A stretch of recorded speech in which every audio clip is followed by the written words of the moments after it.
حج کا جو آسان طریقہ ہے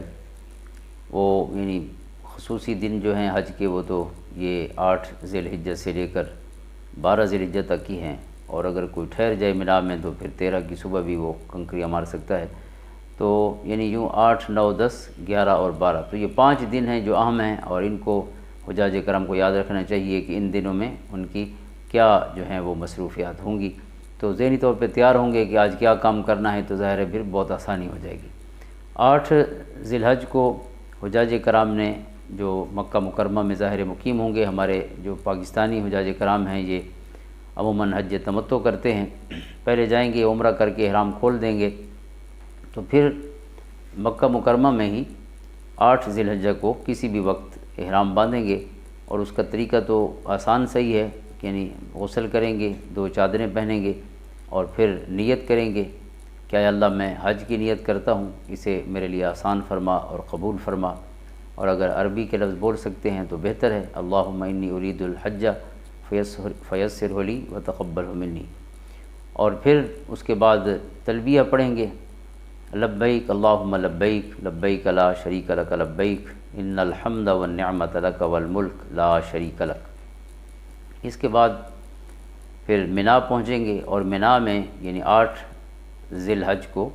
ظہر سے پہلے پہنچ جائیں گے، ظہر کی نماز، پھر عصر، مغرب، عشاء، اور اگلے دن 9 ذی الحجہ کی صبح کی نماز، یہ تمام نمازیں وہیں پہ ادا کرنا ہوں گی۔ اور مینا میں کوئی خاص عبادت نہیں ہے جو مشروع ہو، تو وہاں استغفار کریں، دعائیں مانگیں، قرآن کریم کی تلاوت کریں، درود پاک پڑھیں،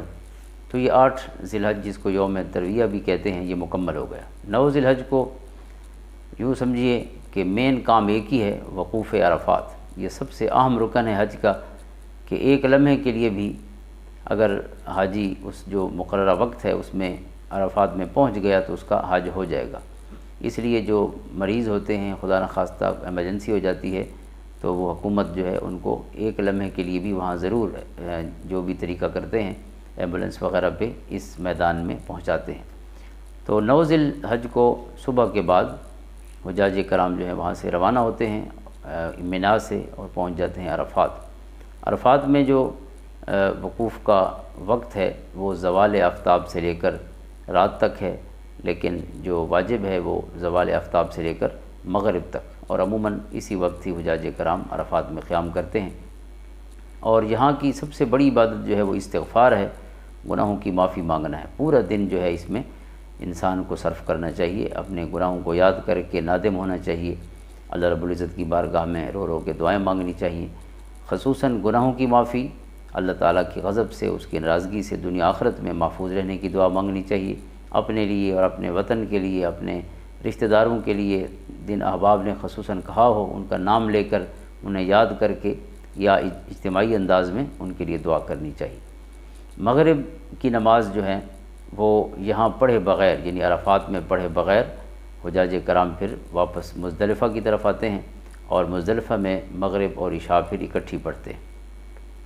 اسی طرح وقوف عرفات کے دوران بھی ظہر اور عصر اگر امام کے ساتھ ادا کریں تو دونوں اکٹھی پڑھیں گے، اور اگر اپنے خیمے میں پڑھتے ہیں تو پھر اپنے اپنے وقت میں دونوں نمازیں، لیکن مزدلفہ میں دونوں نمازیں اکٹھی ہی پڑھنی ہیں، مغرب پہلے فرض مغرب کے اور پھر عشاء کے، اور پھر رات مزدلفہ میں کھلے آسمان تلے گزارنا ہوگی، اور پھر اگلا دن ہوگا یوم النحر یا 10 ذی الحجہ۔ تو 10 ذی الحجہ کو حجاج کرام کو جو ہیں وہ 3 کام ہیں بڑے اہم ہیں، جن کی ترتیب بھی لازمی ہے۔ پہلی چیز ہے کہ آج جمرہ عقبہ یعنی بڑے شیطان کو کنکریاں مارنی ہیں، جس کو رمج کہتے ہیں۔ دوسری چیز ہے قربانی، اور تیسری چیز ہے حلق یعنی سر مڑانا یا بال کترانا۔ تو ان تینوں کی ترتیب ضروری ہے، یعنی پہلے کنکریاں ماریں گے، اور پھر قربانی، اور پھر اس کے بعد تیسرے نمبر پہ حلق ہوگا، اگر آگے پیچھے ہو گیا تو پھر دم لازم ہو جائے گا۔ اور چوتھا کام جو ہے وہ آج کے دن سے شروع ہو کر 12 کی شام تک جاتا ہے، غروب آفتاب تک، اور وہ کام ہے طواف زیارت کا۔ لہٰذا آج ہی کا دن اس کے لیے ترتیب ضروری نہیں ہے، یعنی آپ ان تینوں چیزوں کے درمیان بھی وہ کام کر سکتے ہیں، مثلا شیطان کو کنکریاں ماریں، اس کے بعد آپ چلے جائیں مکہ مکرمہ، وہاں طواف زیارت کر لیں، اور اس دوران آپ کی قربانی ہو یا نہ ہو، حلق ہوا ہے یا نہیں ہوا، یعنی اس کا کوئی مسئلہ نہیں۔ لیکن عموماً حجاج کرام یہی کرتے ہیں کہ قربانی کا جو ٹائم دیا ہوتا ہے بینک نے، تو اس وقت پھر اس کے بعد حلق کرا لیتے ہیں، حلق کرا کے کپڑے چینج کر کے آسانی اور ایزی ہو کر پھر چلے جاتے ہیں طواف زیارت کے لیے۔ تو طواف زیارت بھی پھر اہم ترین جو ہے وہ حج کے مناسک میں سے ہے۔ اور پھر اگلا دن جو ہے 12 اور 13 ذی الحج، 12 ذی الحج کو بھی صرف کنکریاں مارنی ہیں، لیکن تینوں شیطانوں کو، جمرہ اولا اور جمرہ وسطیٰ اور جمرہ عقبہ، اور 12 کو بھی یہی کام کرنا ہے۔ لیکن امام اعظم ابو حنیفہ کا جو معروف قول ہے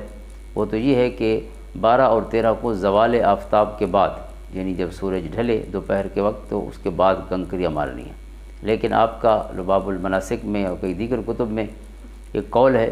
جو اگرچہ جس پر فتویٰ پہلے نہیں تھا، لیکن اب رش اور بھیڑ وغیرہ اور اس طرح کی تکالیف سے بچنے کے لیے ہمارے حنفی فقہا اس پر فتویٰ دیتے ہیں، خصوصاً قبلہ مفتی محمد رفیق صاحب الحسنی دامت برکاتہم، معروف مفتی ہیں پاکستان کے، تو انہوں نے اپنی کتاب رفیق المناسک میں اس پر لکھا ہے کہ اب بھیڑ وغیرہ اور تکالیف سے بچنے کے لیے اسی قول پر فتویٰ دینا چاہیے، اور وہ قول یہ ہے کہ 12 اور 13 کو زوال سے پہلے بھی کنکریاں ماری جا سکتی ہیں، لہٰذا صبح صبح جا کے، خصوصاً کمزور لوگ ہیں تو ان کے لیے آسانی ہو جائے گی۔ تو یہ حج کے جو مناسک ہیں اس طرح مکمل ہو گئے۔ لیکن اگر کوئی شخص 12 کے غروب آفتاب کے بعد بھی مینا میں ٹھہرتا ہے تو پھر وہ 13 کی صبح کنکریاں مار کے ہی آئے گا، اس لیے 12 کی صبح صبح اگر کنکریاں مار لیں امام صاحب کے اس قول کے مطابق تو پھر آپ جلدی بھی چل سکتے ہیں۔